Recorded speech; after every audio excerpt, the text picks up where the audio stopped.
22 UP girls battalion द्वारा पुनीत सागर अभियान चलाकर लोगों को किया जा रहा जागरूक। ज़्यादा जानकारी हम मैम से लेते हैं कि आज उन्होंने इस प्रोग्राम के द्वारा किस प्रकार लोगों को जागरूक किया है। मैम, मैं चाहूँगा जो आज का आपने ये प्रोग्राम रखा है, इसके क्या उद्देश्य हैं और आपने इस प्रोग्राम को चलाकर आज लोगों को किस प्रकार जागरूक किया है। मैं लेफ्टिनेंट दत्ता कुमार, शहीद रोयल पांडे डिग्री कॉलेज से और 22वीं गर्ल्स बटालियन एनसीसी मेरठ से। हमारा आज का ये प्रोग्राम जो था वो पुनीत सागर अभियान के तहत चलाया गया है। पुनीत सागर अभियान पूरे भारत में पिछले वर्ष से संचालित है, जिसके तहत हम जो भी हमारे जलीय स्रोत हैं उनके संरक्षण की बात कर रहे हैं। और आज 2 फरवरी को हम जो है वेटलैंड मनाते हैं। तो इसलिए हम मना रहे हैं क्योंकि 2 फरवरी को ही 1971 में ईरान के रामसर शहर में एक संधि पर हस्ताक्षर किए गए थे और ये सुनिश्चित किया गया कि जो भी आर्द्र भूमि है, नम भूमि है, वहाँ पर हम उनको सुरक्षित करें, क्योंकि धीरे धीरे ये सारी जो ज़मीनें हैं वो सूखती चली जा रही हैं या लोग उनको पाट दे रहे हैं, उन पर कब्जा कर ले रहे हैं। तो उस चीज़ को सुरक्षित करने के लिए इस दिवस को मनाने की कोशिश की गई है।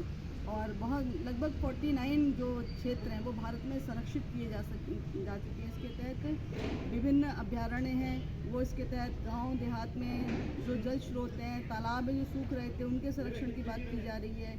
नदियों के दूर दूर तक के जो उद्गम क्षेत्र हैं, उनकी जो आर्द्र भूमि है, उन सभी के संरक्षण की बात की जा रही है, क्योंकि ये सब चीज़ें हमारे पर्यावरण के लिए बहुत ही महत्वपूर्ण रूप से देखी जा सकती हैं। और एक चीज़ हम ये भी देख सकते हैं कि जो हमारे जल स्रोत हैं, यदि वो नष्ट हो जाएंगे या प्रदूषित हो जाएंगे तो जो भी हमारा पर्यावरण है, जो हमारी फूड चेन है विशेष तौर पर, वो भी खत्म हो जाएगी।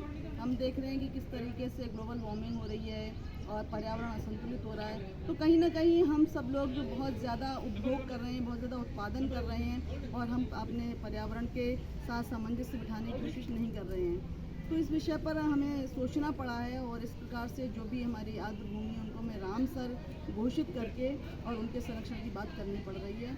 आज का जो हमारा अभियान था एक जागरूकता रैली थी और इस पर मैंने आज अपना व्याख्यान भी दिया, बच्चों ने बताया भी कि किस तरीके से हमें ये सब काम करना है, क्या है वेटलैंड डे, इसकी क्या उपयोगिता है, ये सारी चीज़ें बच्चों को बताई गई और बच्चों ने सड़क पर जाकर लोगों को जागरूक किया, क्षेत्र में रैली निकाली और बताया कि सभी को जलीय क्षेत्र का मतलब ये नहीं है कि हम केवल समुद्र के किनारे या नदियों के किनारे की ही बात कर रहे हैं। हम बिल्कुल बहुत जो भी हमारे गांव देहात में भी छोटे छोटे कुएं हैं या जो तालाब रहे हैं, नहरें रही हैं, नलकूप रहे हैं, उन सबको भी हम संरक्षित करने की बात कर रहे हैं, ताकि पर्यावरण को हम प्रदूषित होने से बचा सकें और जो पर्यावरण के संदर्भ में जो जलीय जीव जंतु हैं, वनस्पतियाँ हैं, उन सबको संरक्षित कर सकें, ताकि जो हमारा पूरा भूमंडल है, हमारी भूमि है, वो सुरक्षित रह सके। तो यही आज के दिवस का हम लक्ष्य है। मैम भी हमारे साथ हैं, मैम से भी पूछते हैं, कुछ उनसे भी जानकारी लेते हैं कि उन्होंने आज ये प्रोग्राम में रहकर किस तरह से लोगों को जागरूक किया। मैम,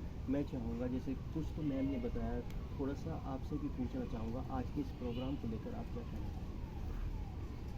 मैं senior GCI Sandeep Singh 22 UP girls battalion इस प्रोग्राम को लेकर के ये कहना चाहूँगी कि ये 2 फरवरी जो प्रोग्राम मैडम ने जैसा कि बताया कि वेटलैंड डे के रूप में मनाया जा रहा है, हमारी युवा पीढ़ी को इसको विशेष रूप से इसके विषय में जागरूक करना है, क्योंकि हमारी आज की युवा पीढ़ी ही कल का समाज का निर्माण करेगी। अगर ये इस विषय में जागरूक होगी तभी हम इस धरती का संरक्षण और पर्यावरण की सुरक्षा और एक नए समाज का निर्माण करने में सक्षम हो पाएंगे।